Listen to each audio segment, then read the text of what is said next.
قبر کی جو پہلی رات ہوتی ہے نا، مردے کے لیے سب سے مشکل رات وہی ہوتی ہے۔ آقا علیہ الصلوۃ والسلام نے ارشاد فرمایا کہ جب مردے کو قبر کے اندر رکھ دیا جاتا ہے اور لوگ مٹی دے کر جیسے ہی اس کی قبر سے تھوڑی دور کو ہٹتے ہیں، آقا علیہ السلام نے فرمایا کہ قبر کے اندر دو فرشتے آتے ہیں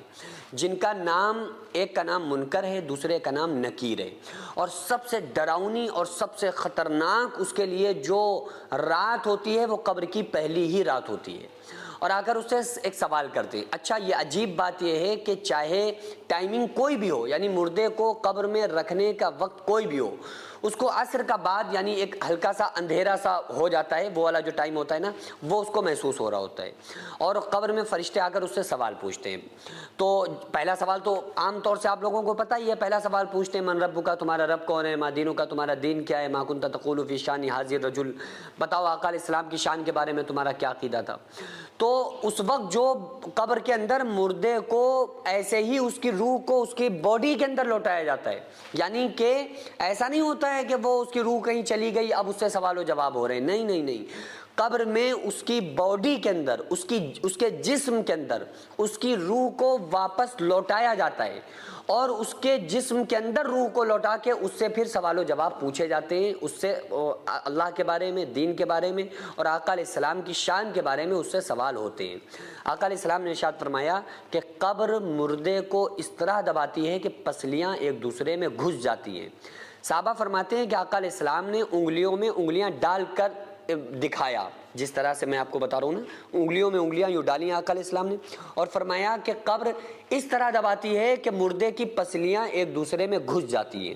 یہ کن لوگوں کو دباتی ہے؟ یہ وہ لوگ ہوتے ہیں کہ جو لوگ فرشتوں کے سوالوں کے جواب میں کہتے ہیں کہ ہائے مجھے نہیں پتا۔ اور یہ کون لوگ ہوتے ہیں؟ آپ دنیا میں کتنے بھی جواب یاد کر لیں قبر کے سوالوں کے، لیکن یہ جواب وہی لوگ دے پاتے ہیں جو ایمان والے لوگ ہوتے ہیں، یہ وہی جواب لوگ دے پاتے ہیں جو اللہ اور اس کے رسول صلی اللہ علیہ وآلہ وسلم کو راضی کر کے دنیا میں زندگی کو گزارتے ہیں۔ آقا علیہ السلام نے یہ بھی فرمایا جب نیک بندہ سوالوں کے جواب دے دیتا ہے نا، تو مردے کے لیے اس کی جو قبر ہوتی ہے پھر وہ 4 فٹ کی نہیں ہوتی ہے، 6 فٹ کی۔ آقا علیہ السلام نے فرمایا مردے کی جہاں تک نگاہ جاتی ہے